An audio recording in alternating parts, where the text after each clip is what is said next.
The story begins in 2009. Two North Korean special agents, Magnolia and Cheol-sung, enter a hotel full of enemy agents. They plan to steal very important information from there. Cheol-sung makes sure that no one comes near, while Magnolia searches the room for something valuable. At that moment her father calls her. He immediately orders her to leave the place. He warns her not to trust anyone because some people are after her. But before he could finish speaking, someone comes from behind and shoots him. Cheol-sung quickly defeats all the enemies and returns to find Magnolia. As soon as Magnolia sees him, she remembers her father's words and shoots at Cheol-sung. Then she jumps out of the window and escapes. Almost 11 years have passed since that event. Now in South Korea we see a girl named Mi-young. She wakes up early in the morning and opens her shop called Toasted Donuts. All the donuts sell out very quickly. That is why she reaches her husband Suk on time. Suk runs a computer repair shop. He drinks a lot of juice because there might be a prize under the bottle cap. Mi-young scolds him for wasting money, but Suk says that if there is a prize they will get a washing machine. Mi-young likes this idea and also opens a bottle. She immediately finds the first prize, a trip to Hawaii. At first they are very happy, but when they return home, Mi-young decides they will not go because it is hard to close the shop for a week. She thinks about swapping the cap with the washing machine prize later. Their daughter Nari becomes sad. She has just returned home and at the same time the school sends a message that Nari hit another child. After scolding and punishment, Nari cries and says that other children always tease her, call her poor, and she has never gone on a holiday. Mi-young feels very sorry. After their daughter goes to sleep, Mi-young and Suk talk. Mi-young says they should go on the trip to make their daughter happy. The next day all three go to get their passports. At that time a strange woman is waiting with a passport and ticket. She is waiting for a phone call that will give her further instructions. In another part of the city, Cheol-sung gets information that Magnolia has appeared after 10 years and will soon go to Hawaii. He is ordered to capture her alive. While preparing for the trip, Mi-young works until the last moment to carry some extra money. They reach the airport late but manage to enter before the gate closes. Cheol-sung is also present there. The strange woman hides her face. A special agent with his team is ready to capture Magnolia. On the plane, only 2 business class seats are left. The staff upgrades Mi-young and Nari to business class for free. Poor Suk has to sit in economy. There is also a steward named Hyun-min, who suspects everyone and considers it his duty to protect all passengers. A politician named Jack is also on the plane. One passenger is so scared of flying that he takes a sleeping pill and becomes unconscious. As soon as the plane takes off, enemy agents start searching for Magnolia. The strange woman hides in the restroom. Hyun-min gives snacks to Mi-young but some fruits fall to the floor. Mi-young quickly picks them up. Seeing this, Hyun-min thinks she might be a spy or a secret agent. Suk befriends a passenger named John, who is traveling to meet his daughter and granddaughter and brings a teddy bear with him. After a while Mi-young feels pain in her stomach and goes to find a restroom. The first restroom is occupied by the strange woman, so she goes to the second one. On the way, she meets a special agent who tries to act normal. Meanwhile, an agent named Harem reports to Cheol-sung that Magnolia has not been found. Business class has not yet been checked because they do not have permission. Cheol-sung decides that waiting any longer is not possible and the operation must start immediately. Hyun-min hears this and warns the air hostesses, but they ignore him because he always suspects everyone. Suddenly a group of people hijacked the plane. Cheol-sung caught the air hostess and went to the captain to force him to change the direction of the plane. Outside, his men gathered all the passengers in one place. The slowest member of the group was told to check the washroom, but he left Mi-young inside because no one answered when he knocked, and he did not bother to wait. He then checked the back door of the plane, but the plane shook and the door closed by itself. Because of the food trolleys getting stuck, the man became trapped there. On the other side, the politician Jack thought the hijack happened because of him, but the agents ignored him and made him sit with the other passengers. Soon, the National Security Agency of South Korea found out about the hijacking, and they became more worried because one of their own secret agents was also on the plane. But sadly, that agent was the same person who had fainted due to fear of flying. Even after shaking him, he did not wake up, so the hijackers dragged him like a toy and put him with the others. Cheol-sung saw an unknown woman in the crowd and told her to remove her mask, but she was not Magnolia. She turned out to be a famous actress who wanted to travel without attention. The security agency had already guessed that Magnolia was the real target of the hijacking. Magnolia had escaped from North Korea and was living in the South under a Chinese identity. They had been watching her, but they did not know she had gotten plastic surgery. The surprising thing was that Magnolia's new name was Mi Young. Then one of the agents heard Mi Young's voice in the bathroom and tried to catch her, but her training awakened and she knocked the agent out. Meanwhile, Cheol-sung made an announcement telling Magnolia to come forward. Hearing this, Mi Young remembered her entire past, how she escaped, built a new life and made a family. She decided to fight to protect them. Soo-ok also went forward, worried for his wife, while the agents collected everyone's phones. He found a laptop and went to the server room to hack the system and control the plane. In another area, an agent told Hyun-min to show the passenger list. Hyun-min delayed on purpose because he saw Mi Young hiding on the ceiling and wanted to give her time. Suddenly Mi Young jumped down, attacked the agent and took him out. She then wore the air hostess uniform and took Hyun-min's smartwatch.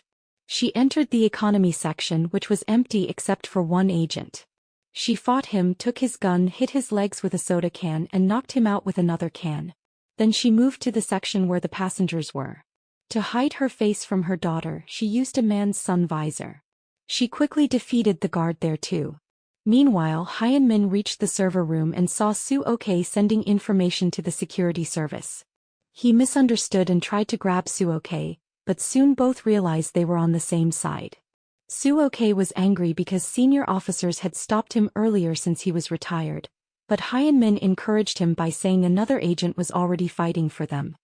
He then used his smartwatch to call Mi Young, but because of the voice-changing app, Soo-ok and Mi Young could not recognize each other's voices. The call ended when Soo-ok started giving lectures, so Mi Young hung up. After that, Soo-ok took full control of the plane, set it on autopilot and chose a safe route. Hyun-min then went to the back room where he found an electric taser and the man who had locked himself inside and was still sleeping. In the cockpit, Cheol-sung pointed his gun at the captain. When he noticed that the plane was changing direction on its own, he checked the security cameras. As soon as he saw Soo-ok touching the controls, he went down and pointed his gun at him. At the same time, Hyun-min found Mi Young and a fight began between them. He was stronger than the other agents, so Mi Young took some time to defeat him. She even got into trouble a few times and her sun visor tore, but in the end she still knocked him out. Her victory did not last long because Cheol-sung arrived with Soo-ok tied up as a prisoner.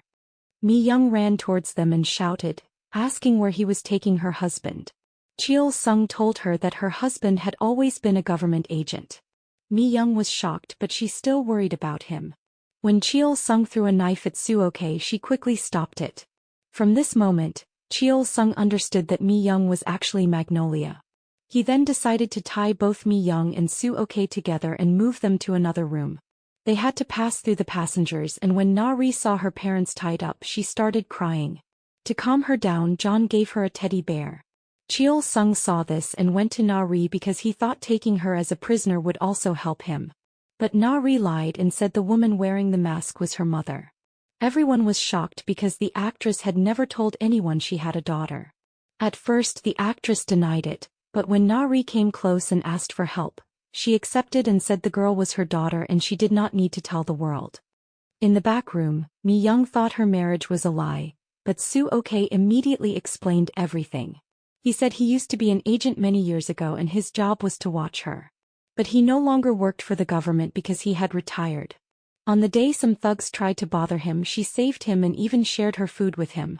From that day he fell in love with her, and after meeting her he decided to retire. He told her that none of this mattered, not her real name, not her past, and not the people she had killed. What mattered was that she was his wife and the mother of his daughter. Hearing this, Mi Young cried with happiness.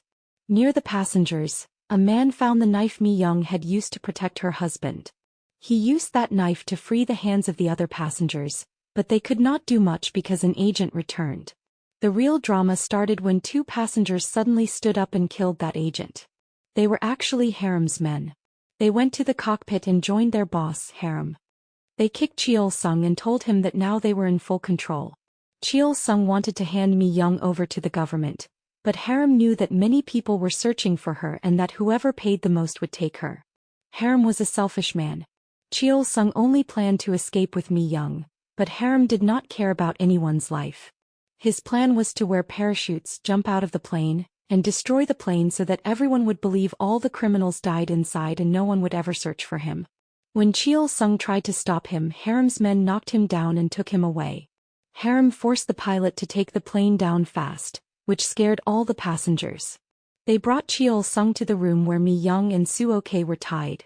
Mi-young used the chance to ask Cheol-sung what he truly wanted. He explained his mission. North Korea wanted Mi-young back because there was a group trying to open the safe her father built for nuclear weapons, and that safe could only be opened with Mi-young's eyes. Mi-young did not believe him because 10 years ago Cheol-sung also tried to kill her. But he said that was a lie, and that she shot him even though he was trying to protect her. Their conversation stopped when Hyun-min jumped through the ceiling shaft into the room. He freed everyone and they all returned to their duties. Soo-ok ran toward the server room to control the autopilot again and stop the plane from crashing.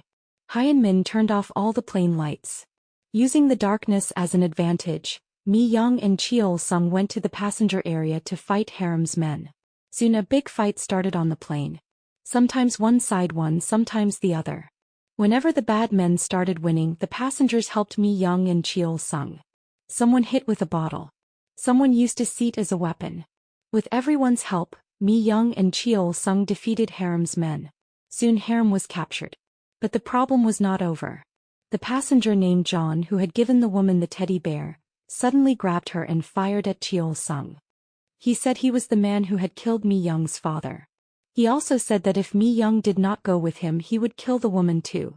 Seeing this, Soo-ok tried to hit John with a taser but it did not work. Then John fired at him. John said the teddy bear had a bomb. He said if anyone tried to be smart he would press a button and the girl would fly into the air and everyone would die. Mi-young had no choice so she listened to John. She hugged the woman, said goodbye and put on a parachute. John opened the plane door but Mi-young signaled the woman. While hugging, she whispered in the woman's ear. When the signal came, the woman threw the teddy bear away from her mother. Mi-young knew John would not kill her because the safe could only be opened with her eyes. She immediately threw the teddy bear away and pushed John. The teddy bear exploded in the air and John was hit by the blast. Soo-ok was safe because he wore a bulletproof jacket that Cheol-sung had given him before the plan started. Now the family was together again. Cheol-sung picked up a parachute and told everyone to always be happy. Then he jumped from the plane so the government could not catch him. All enemy agents were tied to the seats. The National Security Agency was informed that everything was okay. The pilots were ordered to return the plane to South Korea for investigation. Soo-ok did not want to ruin his daughter's vacation. He said they had already paid money and asked to be let go. After that, they could take the plane and investigate as much as they wanted. A politician named Jack started arguing. He said things would not go his way and everything must follow the security agency's instructions. But Hyun-min picked up the taser lying nearby. For some reason he knocked out the politician. On the plane, the heroine reminded everyone that if Mi-young was not there, everyone would have died. The captain heard this and turned the plane toward Hawaii to fulfill Mi-young's wish. The government was told that Hawaii was near and that the fuel was low. After reaching Hawaii, the family enjoyed the beach. Soo-ok gave Mi-young a ring so they could remarry. He also said he had been saving money for the last 10 years and that the lottery ticket he brought was fake so they could visit here. Mi-young got angry and ran after him, asking why he spent so much money, while the woman relaxed in the sun on the beach. Only one man remained on the plane, the same man who fired the first shot and then slept. He woke up and saw over 100 missed calls on his phone. Some reporters arrived with cameras at Mi-young's shop. They were given a free Disneyland trip for saving the plane. The woman was very happy, but Mi-young and Soo-ok were still scared to go back on the plane. If you liked this story, don't forget to like the video and subscribe to the channel. Thank you. See you in the next video.